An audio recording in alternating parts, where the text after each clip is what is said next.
Okay. Oh boy. It's a long one. Well, nothing to be done. Okay. It's called The Writing on the Wall. Yeah. Good one. They put her in a room and told her that's where she was going to live from now on, and she never had any say in the matter, and they pretended that moving some of her things into the room would make it feel more like home, but it didn't. This place would never feel like home, so she smashed all of her things, smashed them and tore them apart, and they got the hint and left her with nothing but a bed and an ultraviolet light that buzzes above her head and sometimes makes her wake up thinking the ceiling is hiding a colony of bees, because sometimes she still hears that buzzing even after the lights go off. The walls aren't padded, they're made of stone, and she's beat her fists against them and kicked them until they sedated her, but she's still not convinced they're impregnable, and sometimes when they forget to trim her fingernails for a day or two, she'll make little cuts across the back of her hand and make little doodles on the walls using her blood, and it's not crazy. It's not crazy, because if your entire room was nothing but white, white, white all the goddamn time, you'd cut yourself a little too if it meant you got to see some color every once in a while, and that's the only time she ever smiles is when she writes her brother's name in her own blood, and she doesn't always remember it, so she writes how she thinks it used to look, and sometimes she gets it wrong and that makes her cry, but sometimes she gets it right because she remembers a song he used to play for her in his car right around the time she got diagnosed. Yeah, she got diagnosed. She's been diagnosed by some stupid fuck!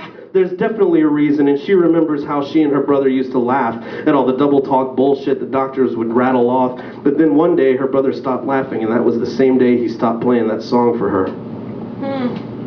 The orderlies always come in and sigh belaboredly and fetch sponges and soap and towel off the walls until they're spotless and white, and the acid bleach smell makes her wrinkle her nose, and they bandage her hand and admonish her and talk to her like she's an idiot, like she didn't know what she was doing, like it's the biggest inconvenience in the whole fucking world that they had to come in and clean up just a little bit of her blood. She wasn't really trying to hurt herself. She just needed to see some color. Everybody needs to see some color, and whenever she tells them that, they just smile and nod and smile and nod and move their lips in a vacant, practiced way and say all the vacant, practice things they always say, and sometimes the fact that no one will talk to her like she's human makes her cry, so nowadays they usually just don't talk to her at all. She's missed out on so much being trapped in this little white room, and she thinks back to her senior year in high school when it started getting really bad, and all of her friends stopped talking to her, and she was always getting into trouble, and she never even got to graduate, and she'd been looking forward to walking across the stage and taking her diploma as proof that she'd done something for once, instead of cause trouble for everyone around her. But they put her in the little white room before she could get that diploma, and it's not fair because it happened when the springtime was just starting, and she used to love when springtime was just starting, but now she hates it.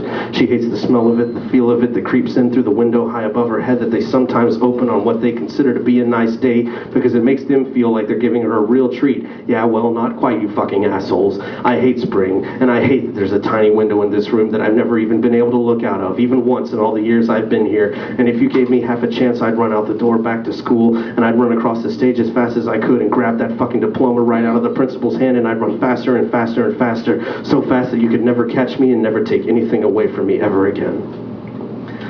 And over the years, not too many years she thinks, but she doesn't know for sure, over the years the off-white paint aged and yellowed and started to chip along the borders.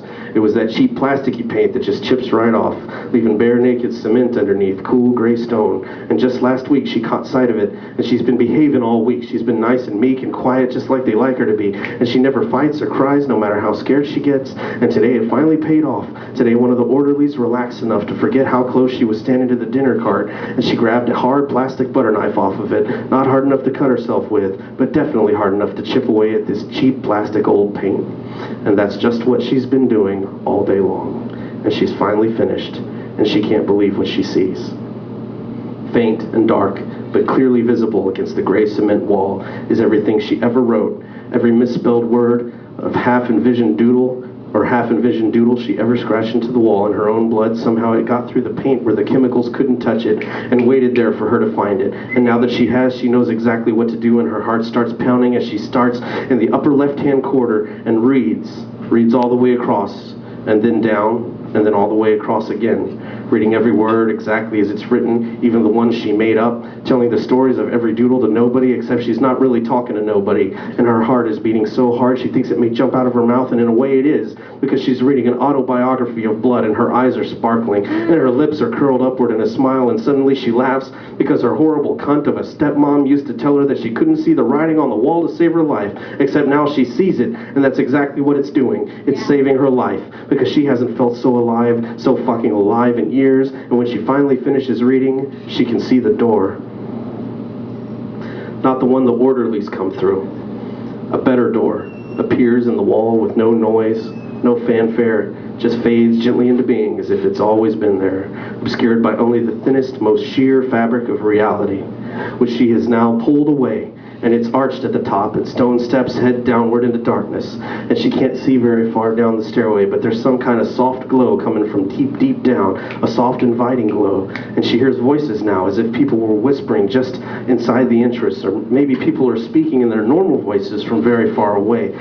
She can't tell, but either way it soothes her. They're welcoming to her, and they talk to her like nobody ever talks to her anymore. And for the first time since she can remember, she feels like she's not alone, and she says thank you. She says it to no one. She says it to everyone. She says it to the world and to the universe for opening this door.